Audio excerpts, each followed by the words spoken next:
Ok, bueno, vamos a continuar con la clase del día de hoy. Nos quedamos ya hoy para terminar la parte de los delitos informáticos del Código Penal del Estado de San Luis Potosí. Estábamos analizando el delito de difusión ilícita de imágenes. Habíamos ya dado lectura a esta figura, que es aquel que comete el delito, pues quien transmita, publique o difunda imágenes íntimas, sonidos o grabaciones de contenido sexual que puedan contener texto o no, y que se obtengan con o sin el consentimiento de la víctima, y que se realice sin autorización para su difusión. Este delito, bueno, se sanciona con una pena de 1 a 3 años de prisión y multa de 300 días. Analizábamos aquí pues bueno, este error que se tiene, si es que lo podemos, no, pues sí, realmente se puede llamar como un error. Y de igual manera, estas otras figuras, cuando se aumenta la penalidad, siempre que esta transmisión, publicación o divulgación se haga a través de medios de comunicación o plataformas digitales, en la cual se puede estar ordenando o se ordena el retiro inmediato de ese contenido.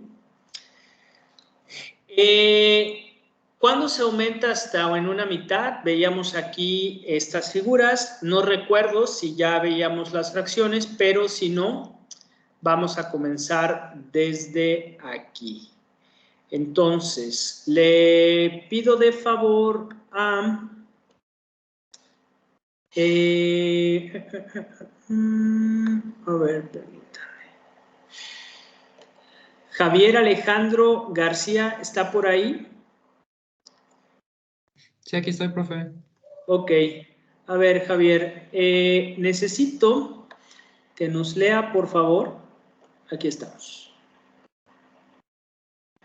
Que nos lea, por favor, ahorita lo que le voy a mostrar.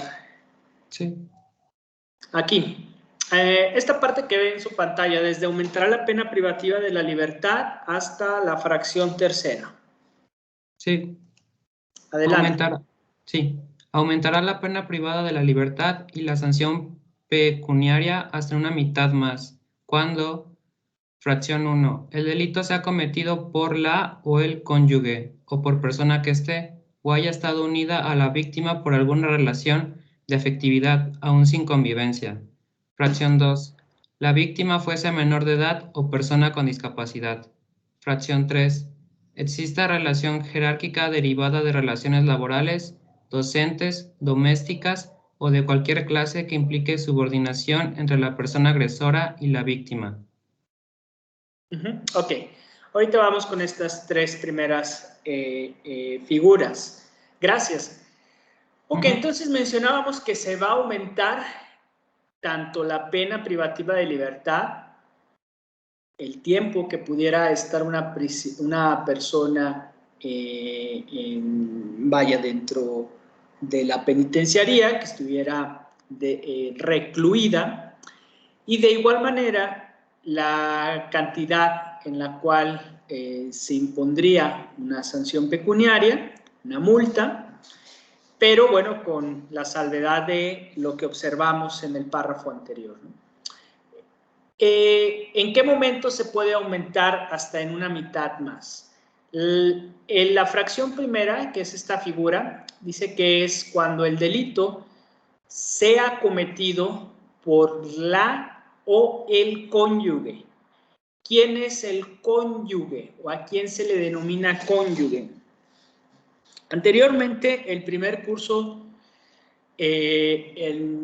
anteriormente se tenía en el anterior plan de estudios, valga la redundancia, el primer curso de Derecho Civil se le denominaba Introducción Personas y Familias. Ahora, según tengo entendido, van a llevar una materia específica de derecho familiar. El cónyuge es la persona por la cual se está unida en matrimonio, ¿sí? Ya sea el esposo, ya sea la esposa, ¿sí? Aquellos que estén unidos civilmente como matrimonio, entonces es el cónyuge. Por lo tanto, pues entonces, si lo comete el esposo o la esposa, se va a aumentar hasta en una mitad más. O persona que esté en tiempo presente o haya estado unida a la víctima por alguna relación de afectividad, aún sin convivencia, ¿sí? Es decir, en tiempo presente o pasado, que haya tenido alguna relación, que hayan convivido, o sea, es decir, que hayan cohabitado, que hayan vivido ya sea en unión libre o en amaciato, o que estén cohabitando en el mismo domicilio, o incluso, aquí dice, aún sin convivencia, ¿sí? Que sean novios, que sean pareja, pero que estén en domicilios diferentes, pero que tengan esa relación de afectividad, también se aumenta esta pena en una mitad más. Cuando la víctima, ¿sí? o fuese menor de edad o persona con discapacidad, es decir, independientemente que tenga menos de 18 años cumplidos el día en el cual se hubiere cometido el delito, ¿sí? Bueno, pues entonces aquí operaría esa figura. O que la persona tenga alguna discapacidad, ¿cuál? Pues la que fuere, ¿sí? Motriz, física, intelectual, o que exista una relación jerárquica. ¿Qué significa que sea una relación jerárquica? Que no se encuentran en un plano de igualdad, ¿sí? Es decir, que por cuestiones de alguna relación se tenga una subordinación, ¿sí? Como puede ser en la cuestión laboral cuando hay un patrón, cuando hay un jefe y cuando hay un subordinado. En la cuestión docente, cuando se encuentra un profesor, un catedrático, un maestro, ¿sí? Y un alumno, ¿sí? Incluso en cuestiones, habla aquí de las relaciones domésticas, pues pudiera ser, de hecho yo encuentro el ejemplo, pues cuando se encuentran empleadas domésticas, ¿sí? Otra relación doméstica, pues no encuentro. La que más pues se enfoca, pues es las personas que realizan labores de limpieza, ¿sí? O de cualquier clase, a final de cuentas así es, que implique una subordinación entre la persona agresora y la víctima, ¿sí? Que generalmente pues son estas, cuestiones laborales, cuestiones administrativas, cuestiones hasta de índole, ¿cómo llamarle? Pues de poder tener alguna convivencia en la cual se tenga una relación, no sé, digamos que se haya firmado algún contrato en la cual se esté prestando algunos servicios administrativos, pero bueno, pues realmente estos son los que se enfocan más, las cuestiones de relaciones laborales, las cuestiones de relaciones,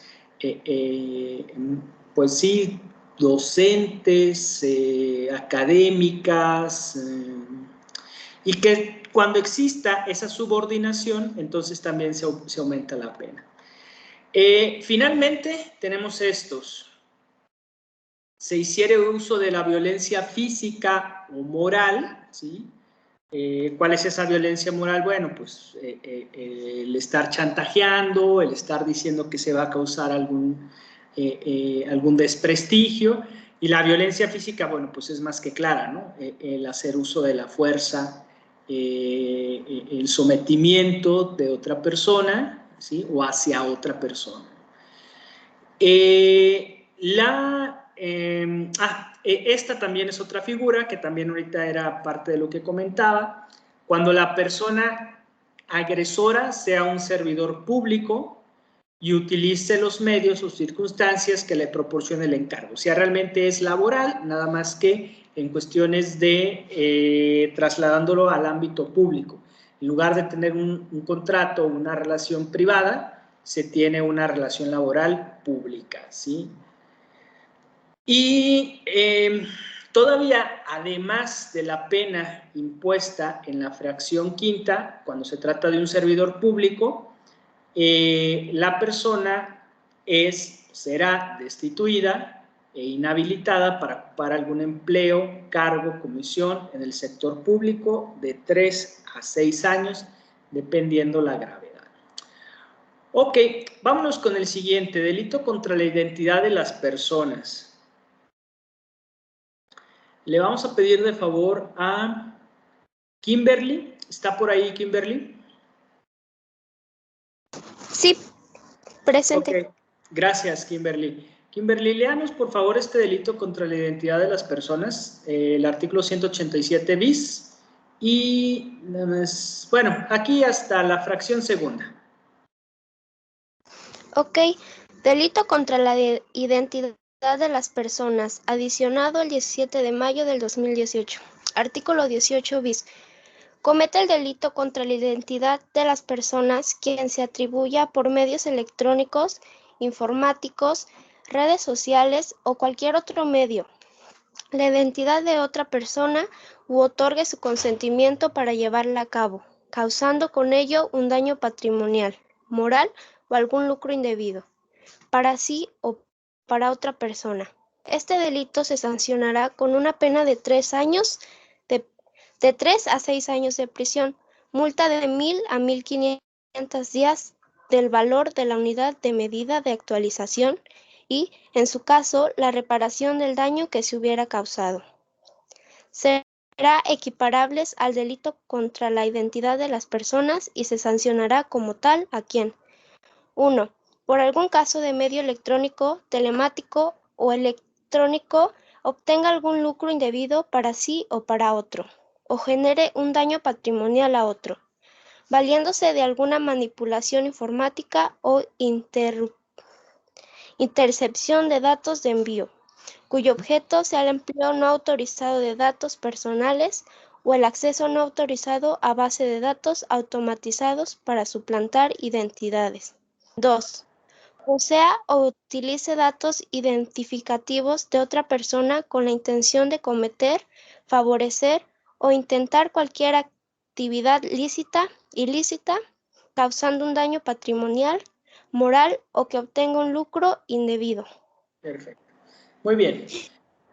Gracias, Kimberly. Bueno, de este delito contra la identidad de las personas, como bien nos leía su compañera, es cuando una persona se hace pasar por otra, ¿sí?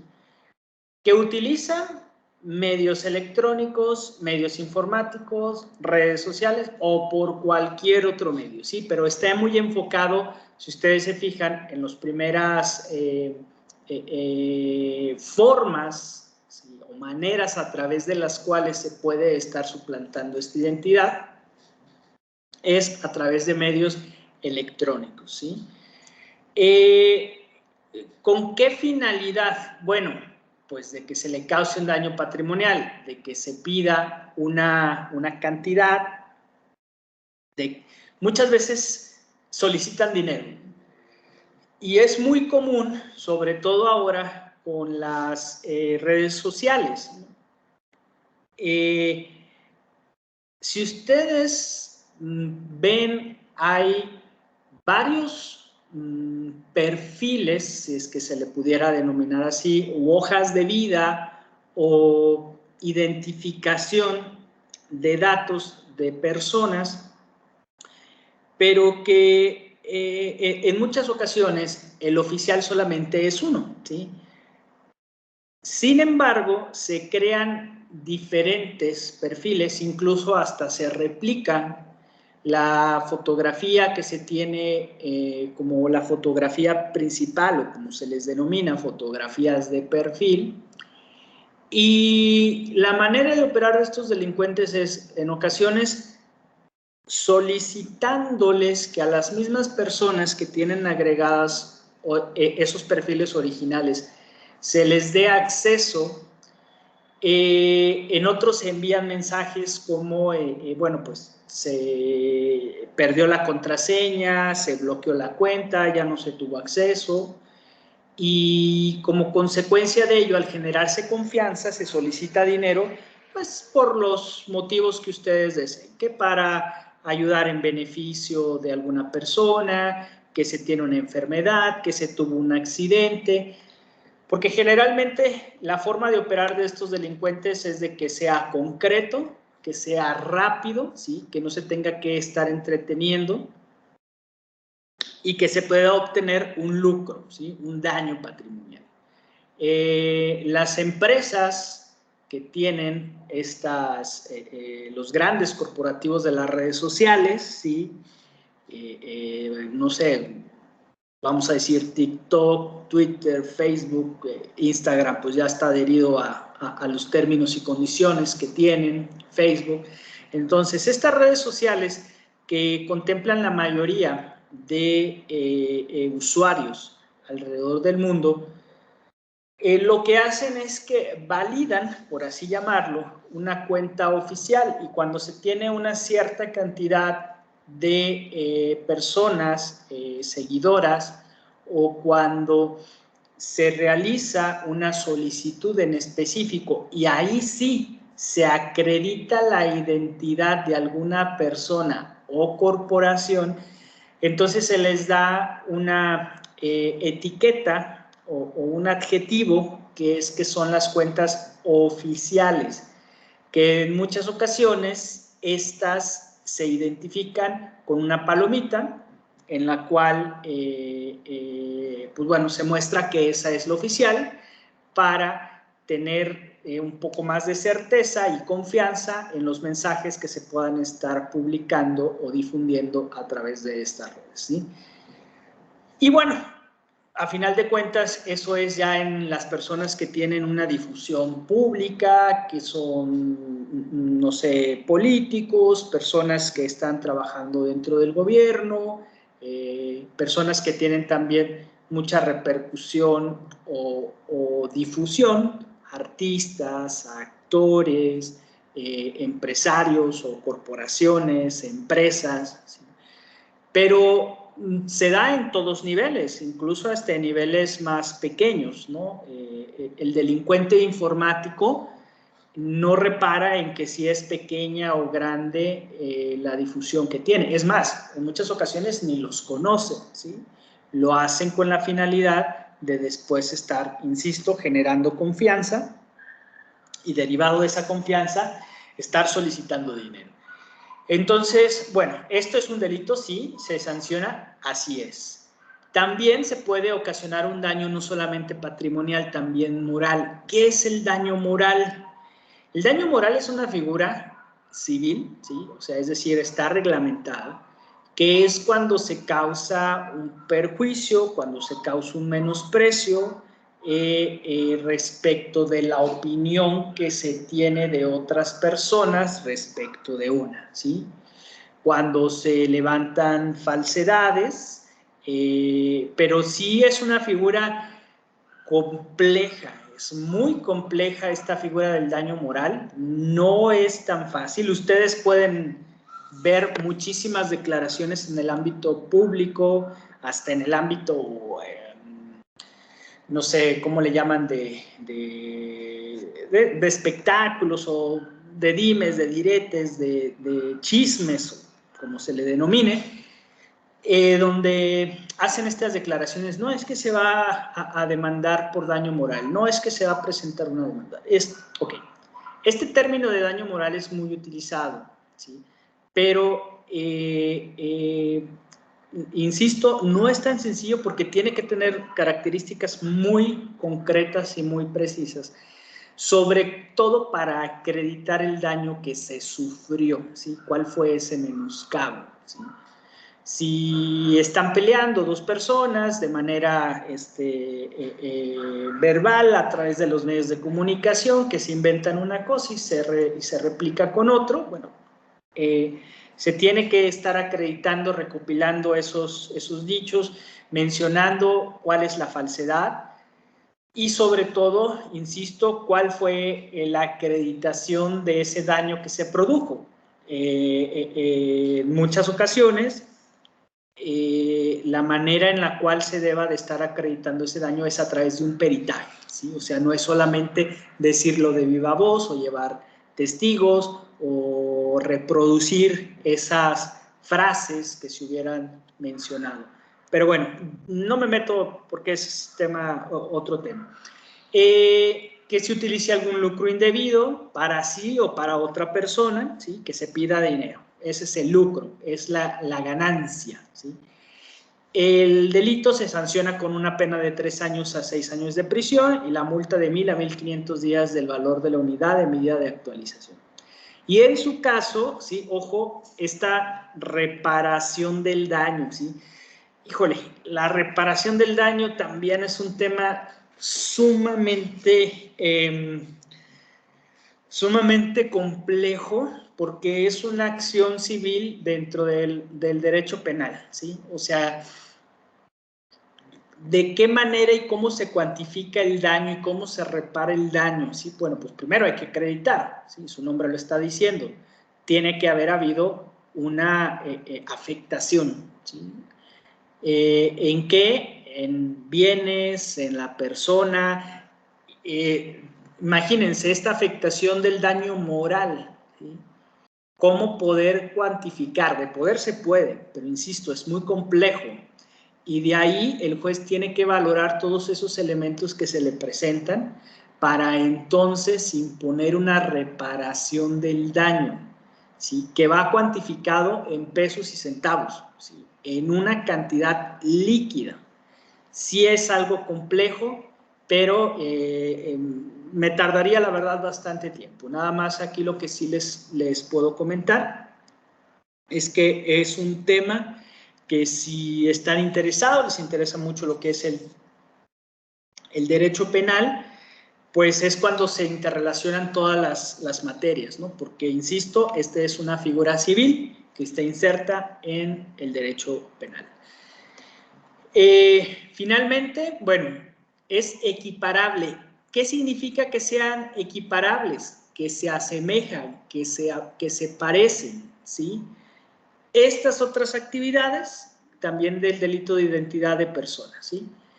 Al que a través de algún medio electrónico, telemático o electrónico obtenga algún lucro indebido para sí o para otro, genere un daño un daño patrimonial a otro o valiéndose de alguna manipulación informática o intercepción de datos de envío cuyo objeto sea el empleo no autorizado de datos personales o el acceso no autorizado a bases de datos automatizados para suplantar identidades, ¿sí?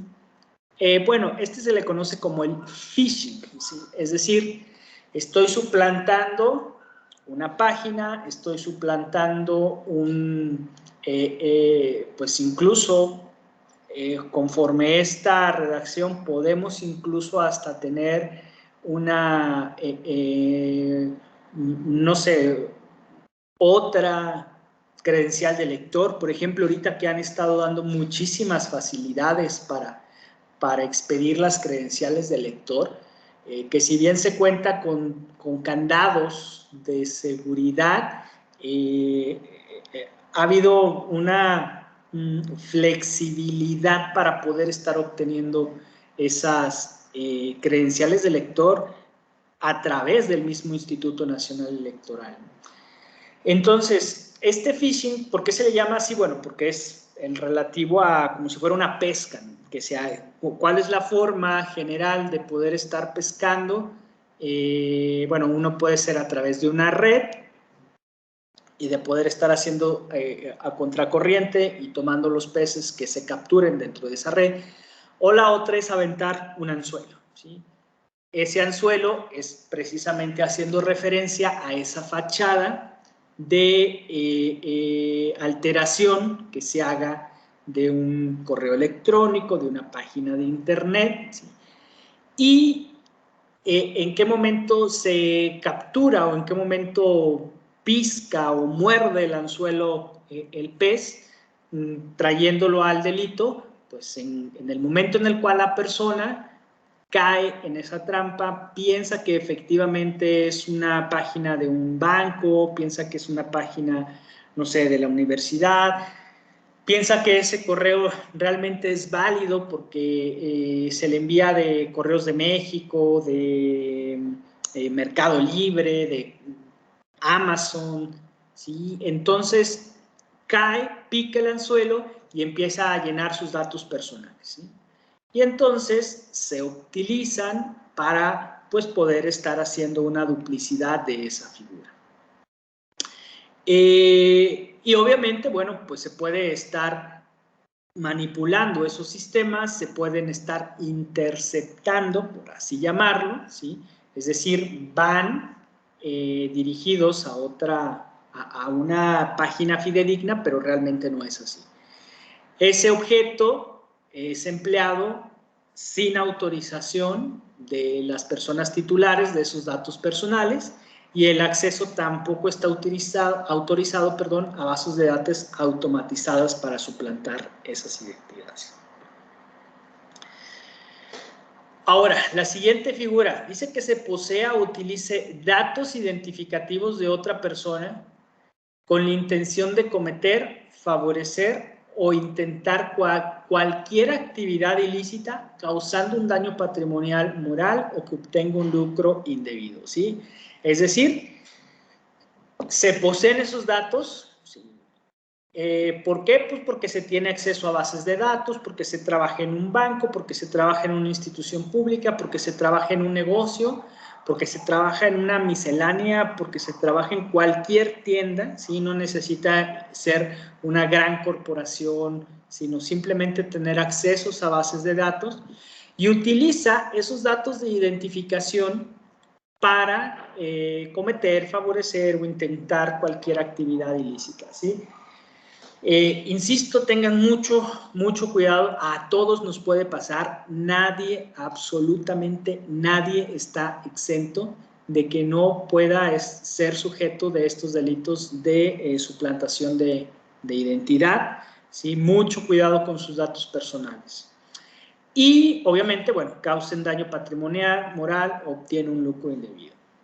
Finalmente, si asumen, suplantan o se apropian o utilizan a través de Internet cualquier sistema informático o medio de comunicación, la identidad de una persona física o jurídica, que es una persona jurídica, una sociedad mercantil, una empresa, que no le pertenezca, produciendo con ello un daño moral o patrimonial y obteniendo un lucro o un provecho indebido para sí o para otra persona, ¿sí? Realmente es esto.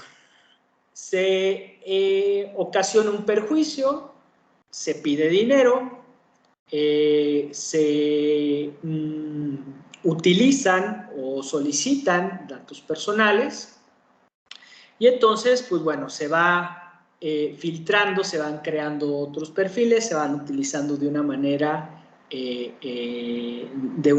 incorrecta. Finalmente, el último párrafo nos dice que se van a aumentar hasta en una mitad a quien se valga de la homonimia. ¿Qué significa la homonimia? ¿Sí? Que se llamen iguales, ¿sí? Que tengan un parecido físico o tengan una similitud de la voz.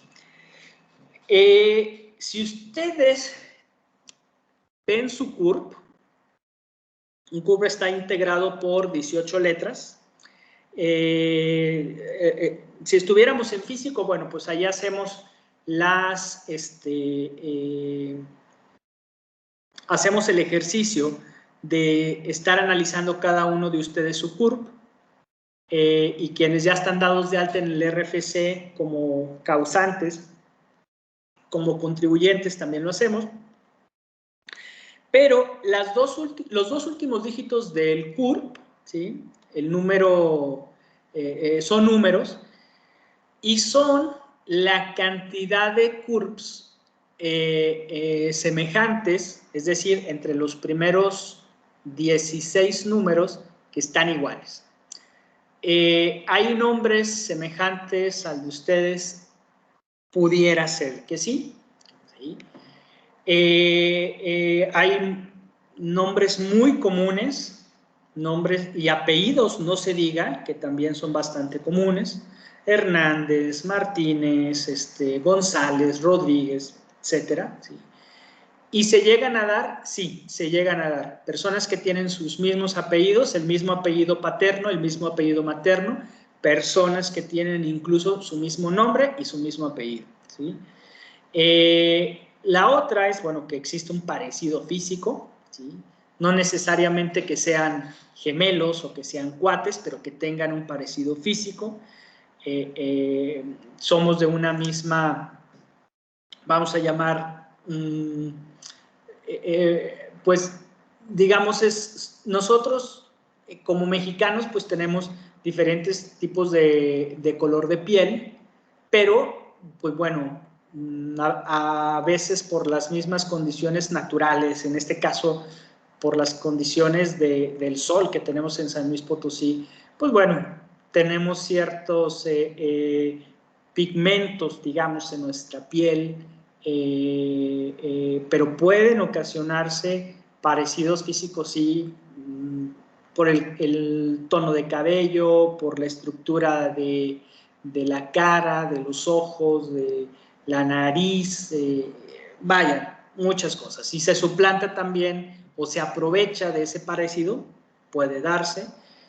O incluso, por ejemplo, la similitud de las voces, eso es muy común a veces entre padres e hijos o madres e hijas, ¿sí? Cuando es una voz masculina, cuando es una voz femenina, y que se hace a través, pues en este caso, de medios de audio, de teléfonos, para poder estar suplantando esa identidad, ¿no?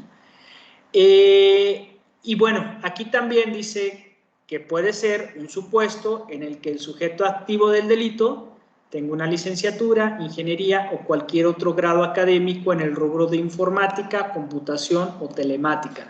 Sí, es decir, quien tenga conocimientos especializados para poder estar haciendo estas suplantaciones de identidades, ¿sí? Estos programas, incluso apps, aplicaciones, que también pueden estar modulando la voz, pueden estar realizando y modificando estructuras faciales para más o menos tener imágenes semejantes. Vaya, y las computadoras han traído una cantidad de modificaciones semejantes. Bueno, vamos a dejar hasta aquí la parte del Código Penal del Estado para irme rápidamente, porque sí ya se me ha alargado un poco este tema. Miren, como quiera, lo llevamos un poco más rápido. Cuando se habla de delitos informáticos, no se puede dejar de hablar del convenio sobre la ciberdelincuencia. Este convenio sobre la ciberdelincuencia es un documento en el ámbito internacional. Ustedes lo van a conocer mejor como el Convenio de Budapest. ¿Por qué se le llama el Convenio de Budapest? Bueno, porque fue en esta ciudad, en la capital de Hungría, donde se llevó a cabo, donde se firmó, donde se aprobó, y fue el 23 de noviembre de 2001, ¿sí? Este documento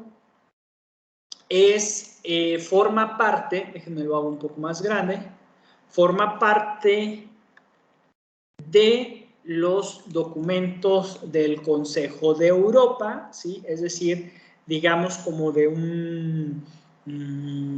pues un parlamento de la Unión Europea, por así llamarlo, o un poder legislativo, sería un parlamento, poder legislativo de Europa, ¿sí? Que pertenece a la Unión Europea, pero es el documento internacional que establece las bases y que más se ha tratado un tanto de homologar estas figuras, ¿no? Y muy en particular de la ciberdelincuencia, o sea, es decir, de los delitos informáticos, de los delitos que se cometen a través de los medios cibernéticos, de las redes sociales y de las cuestiones informáticas. Entonces, bueno, vienen todos los antecedentes y finalmente lo que a mí me interesa destacar son dos cosas. Lo primero son las terminologías, bueno, así es como está establecido el capítulo. Me gusta más el término de definiciones, como aquí se señala en el artículo primero. Entonces, voy a pedirle el favor a Nayeli Carolina Barbosa, ¿estará por ahí? Sí, profe. Ok, Nayeli, un favor. Léanos el artículo primero, definiciones, desde a los efectos del presente convenio hasta la fracción segunda de, pues vamos a llamarle del inciso C. Sí, dice artículo primero, definiciones. A los efectos del presente convenio. A. Por sistema informático. Se entenderá todo dispositivo aislado o conjunto de dispositivos interconectados o relacionados entre sí, cuya función o la de alguno de sus elementos sea el tratamiento automatizado de datos en ejecución de un programa. Inciso B. Por datos informáticos se entenderá toda la representación de hechos, información o conceptos expresados de cualquier forma que se presente al tratamiento informático, incluidos los programas diseñados para que un sistema informático ejecute una función. Inciso C. Por promovedor de servicios se entenderá, fracción 1, toda entidad publicada o privada que ofrezca a los usuarios de sus servicios la posibilidad de comunicar a través de un sistema informático. Y fracción 2, cualquier otra entidad que procese o almacene datos informáticos para dichos servicios de comunicación o para los usuarios del mismo. Ok, perfecto.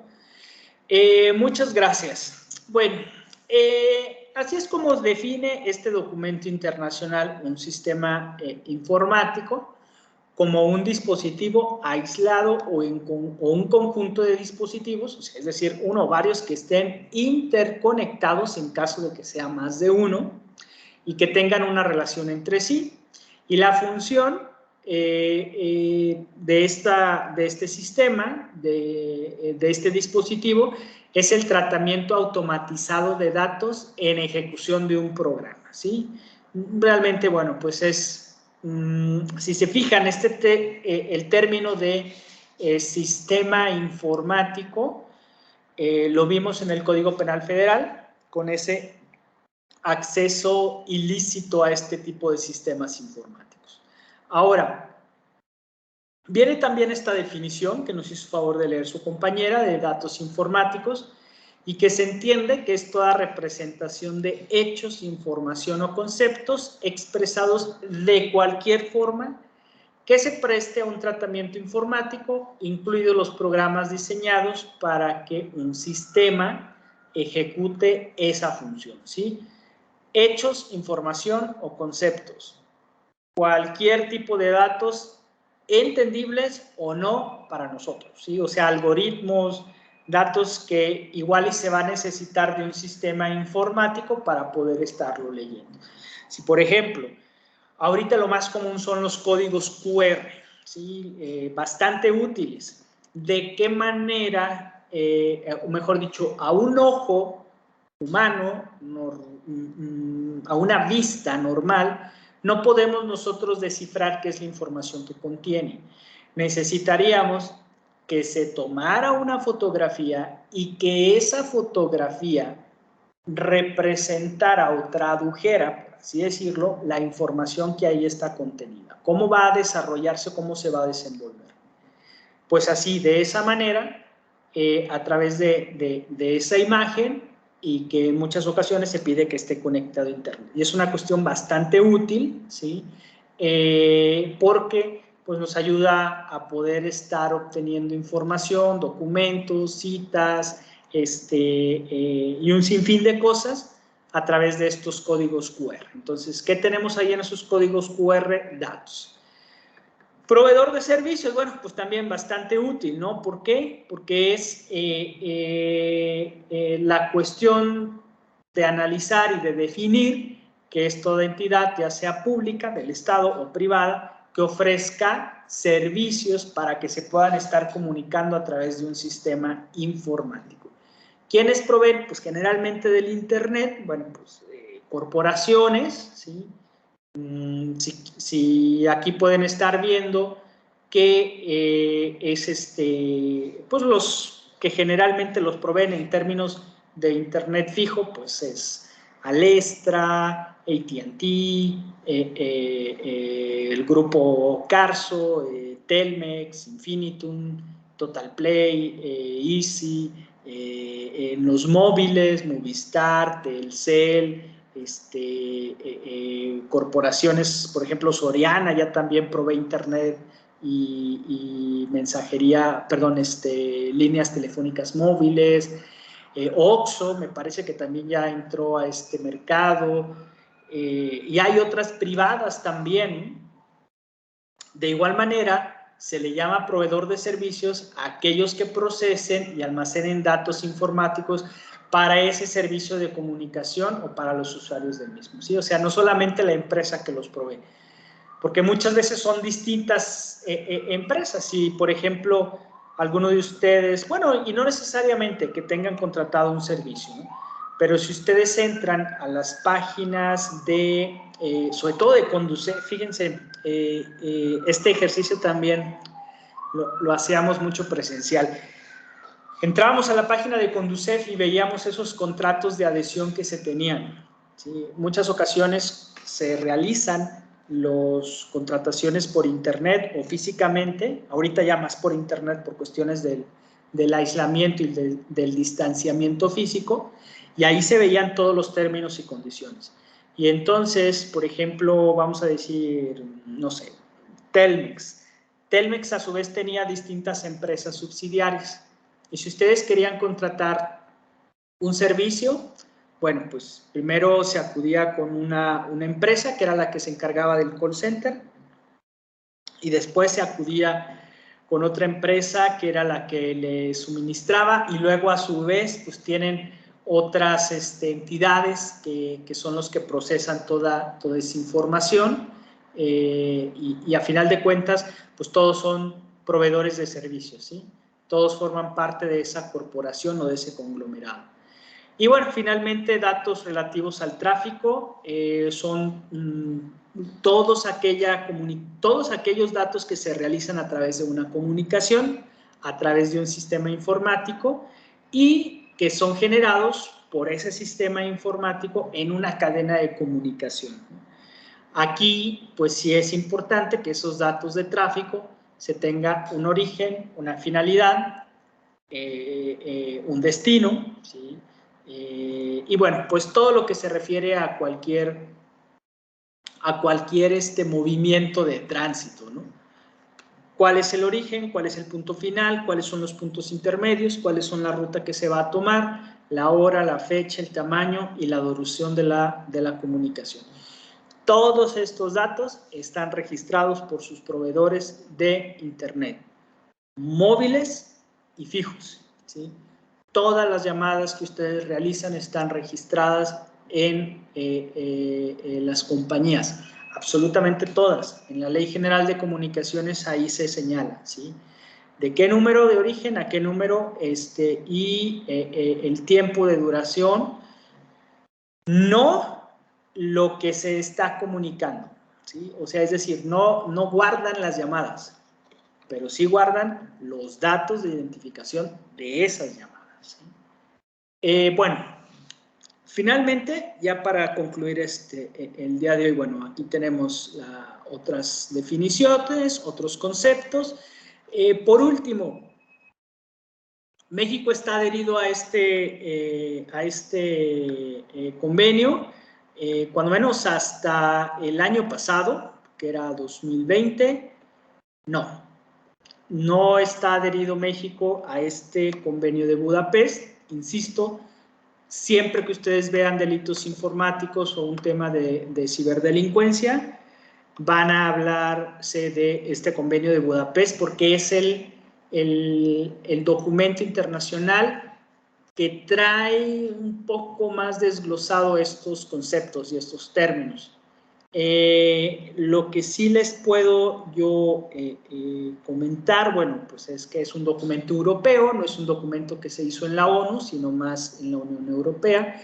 Veíamos que fue en Hungría, en Budapest, y hubo un exhorto, ¿sí? Un exhorto, si mal no recuerdo, me parece que fue, aquí está, 2020, 23 de septiembre de 2020, donde se presentan varias puntos de acuerdo. Por eso les digo, cuando menos hasta en entonces, pues se hace exhortos, ¿sí? O sea, un exhorto es una petición, ¿sí? En este caso el Ejecutivo Federal, para que se pueda estar adheriendo a este convenio. Entonces, insisto, cuando menos hasta el año pasado, 2020, todavía no se adhería México a este convenio, ¿sí?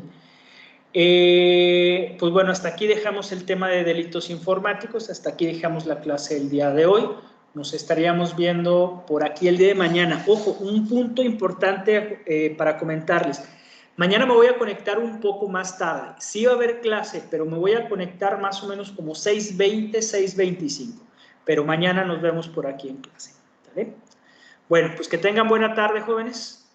Y nos vemos por aquí. Usted, profe. Profesor, buenas tardes. Gracias. No, Gracias, buenas profesor. tardes. Buenas tardes, profesor. Gracias. Adiós, profe. Gracias, profe. Que estén